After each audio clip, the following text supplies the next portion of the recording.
Okay, so in our last video, we talked about, really the beginnings behind Japan, and we started talking about appeasement and, Germany's blitz through Western Europe. So to kind of come back to revisit this a little bit. So the reason for how Blitzkrieg works, and this is again very, very quick talk on it, you can watch a whole bunch of videos and explanations on it, is the fact that Germany would use what they call lightning warfare or Blitzkrieg in order to essentially attack the enemy with planes, tanks, and mobility to essentially stun and move beyond the front lines at a very quick pace to try and surround the enemy and then move up their supporting forces behind them. And the whole thing was to cause confusion and move at such a pace that would confuse the enemy and make them pretty much disillusioned to try to avoid trench warfare that had been so unique to World War I on the Western Front, to making it such a solidified front that it made it so hard in order for either side to really move at any one given point. Because even here in France, along the French and German border, there were two opposing border lines: the Maginot Line for the French, and then the Siegfried Line for the Germans, that were essentially just kind of right up there opposing each other as stationary spots that couldn't move. But the Germans had trained for this lightning warfare. It worked in Poland. It worked in essentially all throughout Western Europe, and then also again into France. And so again, there are plenty of videos kind of describing that. And we'll talk about the other piece with Russia here in the appeasement part, and splitting up Poland. So once France is essentially on its own, Hitler wants to get Great Britain out of the way, because then he is the master of Europe, with the exception of the Soviet Union on his Eastern Front. And Hitler he's tried to learn the mistake of, or tried to rectify the mistake of World War I, learn from it, about not fighting a two-front war, especially with a massive giant that would be Russia, or a thorn in his side that would be France and Great Britain. Hence why, after conquering Poland, he sat back for 6 months before he then decided to move through Western Europe. It's also why he attempted to take out the British Air Force and British Navy in order to invade Great Britain and force them into surrendering.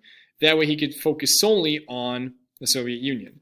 So in order for him to be able to actually invade Great Britain, he has to get full control of the British Channel and destroy the British Navy that would completely destroy his ships for invasion, as well as the British Air Force, or known as the RAF. And the RAF puts up one heck of a fight despite being outnumbered and outgunned, with the help of radar and coastal defenses and anti-aircraft guns, to essentially prevent prevent the Germans from ever really posing an invasion threat in the long term. All right. Here's kind of our thing. We'll revisit that here in a sec. So that's kind of the big thing there. And so for the losses, okay, the Germans lose double the aircraft and a lot more of the airmen, trying to, again, put in Great Britain into submission. So this includes bombing London, or putting them through the Blitz, targeting civilians and not just military, again, to try and force them to surrender. And so hence why you see, people essentially going to, in the shelters in London and Birmingham and other coastal towns and locations, into the subways, because that was considered more safe than it would have been in their homes and in other air raid shelters. And so this kind of resolve is what the British have, because while they have a massive empire, they don't have the resources alone to fight the Germans in Europe, as they've now been kind of kicked out. So the Luftwaffe loses kind of an invincibility, but still Britain stands alone on the other side. So over here, what we see, okay, is that partition of Poland into two. Okay, so Russia used this time, signed a non-aggression pact with Germany prior to Germany's invasion of Poland. And that was intentional, so that Hitler didn't have to deal with the Russians over here, while he was going to also have to deal with the French and the British on the other side. And so, again, this is where Hitler wants his Lebensraum, his living room, his land for the Aryan race for the next 1,000 years of the German people. And so he doesn't care that he's going to move out Slavic people, including Russians, Poles, Lithuanian. He doesn't really care about those people. So, and for Joseph Stalin, he wants more of a buffer to keep a closer eye on Hitler. But still, Russia is going to be unprepared, hence why we see the guns behind each of their backs, and then Poland being stepped on for this to happen. So prior to Hitler's invasion of the Soviet Union, okay, he's added additional allies, with obviously not just Italy, but also Romania, Hungary, and Bulgaria. And they've also conquered Yugoslavia, and also Greece, that were also kind of opposed them when Mussolini tried to invade them and failed miserably. So hence Hitler had to go bail him out. And then Finland's also joined on their side. Finland had been invaded by the Soviet Union. Soviets had failed at that invasion in 1940, and then Finland was willing to side up with the Nazis. So we also got to remember that one key piece here for the Soviet Union is those great purges in the 30s had weakened their military leadership. So while the Germans will use their blitz and will grab a whole lot of land inside of the Soviet Union very quickly and defeat a lot of their very close armies, there are a lot of advantages that the Soviets have. Numbers, land, that industrial stuff that they focus on with their 5-year plans, they're able to move those things away. All right. So, this is as far as the Germans are going to get in 1941 and 1942 is deep, but they're not able to take Leningrad, which is nowadays St. Petersburg. They're not able to take Moscow, though they get to the gates. And they gain a lot of territory, but they are, in fact, pretty much stalled out due to winter, due to numbers, poor leadership. And so over time, the Soviets are able to hold the line and push them back. So Russia's survival is based on these things. A scorched earth policy, so destroying anything that they can't carry with them so that the Nazis can't use them and their allies, similar to what they did with Napoleon back in 1812, or 1811 and 1812. The movement of their industries further away out of harm's way, that was actually pretty brilliant and really audacious for how they were able to move all of their industries away from the front lines to keep them going in order to, again, provide electricity, build more tanks, build more planes, build more weapons and munitions. And then the Battle of Stalingrad, which is going to completely turn the tide of the war and defeat the Germans and, just absolute insane loss of life for, again, no real purpose there for the Nazis. Allied aid, which helps them, Russian weather, and then guerrilla militias, because the Germans capture a lot of areas back here, but they also piss off a lot of people by murdering a lot of them, siding with certain partisans against other partisans, and so the guerrillas are going to harass the Germans and their allies from the rear, hurting supplies, transportation, and morale, getting to the front lines. All right. And so as the Germans overextend themselves in the Soviet Union, eventually they lose numbers and will be forced back. All right. So here's Operation Barbarossa. Okay, their invasion in June 1941, then being able to be pushed back by the Nazis, or not by the Nazis, but by the Soviets, again, over time. Scorched earth policy.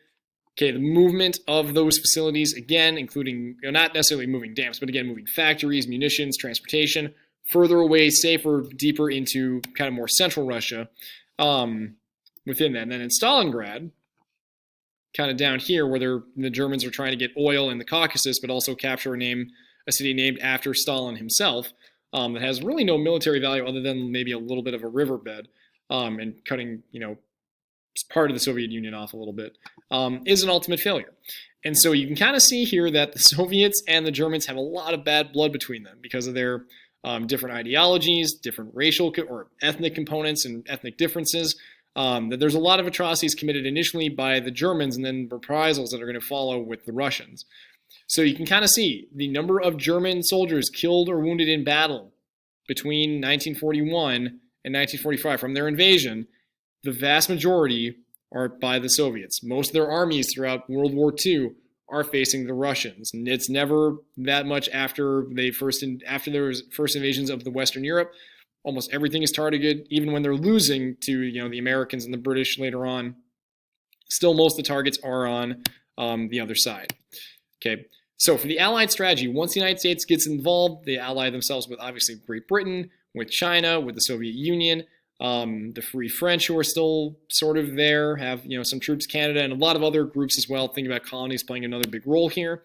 Okay, Germany is considered the bigger threat. So they have to keep the Soviet Union in the war, so have to give them aid and try to slowly get closer to Germany over time. So the idea is to kind of, to Stalin's chagrin, but to probably the smarter tactic of building up time and effort and experience, invade North Africa, which is held by the Italians and the Germans, okay, then through Italy, and then into France, all right?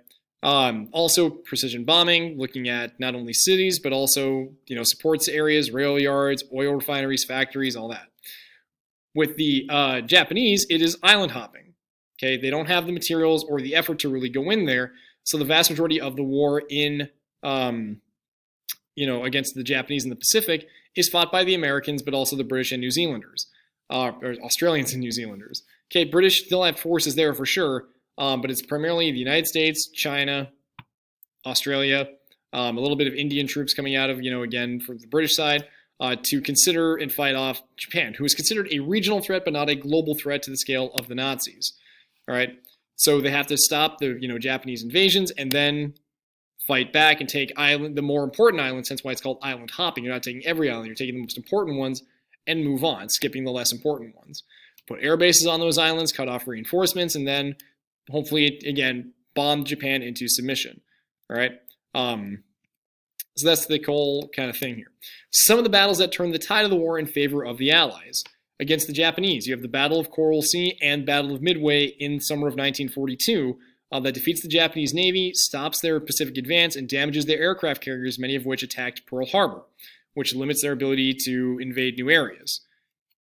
Against the Russians, or not against the Russians, against the Nazis in Russia is that Battle of Stalingrad, where there are hundreds of thousands of troops committed by the German armies, and most of them are forced to surrender or die in hand-to-hand street combat.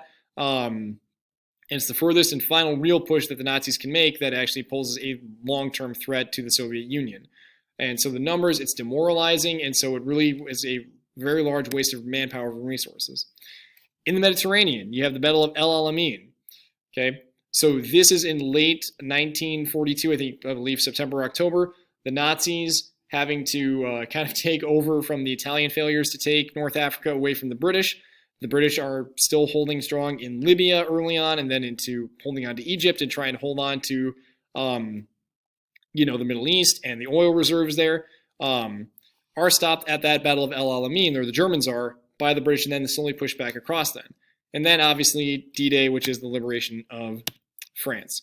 So at the same time, we also have fighting off U-boats because of the Battle of the Atlantic, okay, trying to prevent the Germans from having the capability to destroy shipping of people and goods across the Atlantic, which does actually, the Allies never early during the war even say how bad it is, but a lot of people die, a lot of ships are lost, a lot of equipment is, to overcome the U-boat threat. So in many ways, convoy systems, okay, a little more safer that way. Technology such as sonar, radar, and depth charges to locate and destroy submarines, and then producing more ships than the Germans could destroy, which obviously talks about the industrial productivity of the United States. So you can kind of think about, through 1942, pretty high losses for the Allies per month, and then again, using the convoy system it really does decrease once the convoy system really goes in there. So the decisive offensive kind of in the middle to late 1943 makes that change. Okay, so then we got our invasions of North Africa, then Italy, which does knock the vast majority of the Italian forces and Mussolini out of the war. Mussolini becomes pretty much a puppet figurehead once he's freed by the Nazis after being captured by Italian partisans, and lives to pretty much the end of the war, and then he's hung. Then the invasion of France, okay, going in there, and then over time, over the next few months, pushing further towards Germany. They overextend their lines a little bit because everything is being brought in through the D-Day bases. Then Hitler counters with the Battle of the Bulge, try and lock the Western Allies out and force them to surrender so he can focus on the Soviets. That fails, but it does, actually probably make the war a little bit quicker because of the amount of materials and people lost in the battle. And then, again, due to overextending themselves, the Nazis are eventually kind of defeated and surrounded and then forced to surrender in April and May 1945. Hitler commits suicide like a coward before the war ends. And so the war in Europe ends earlier. Then with the island hopping, okay, eventually the Allies are getting closer. They're taking territory back with, the island hopping strategy.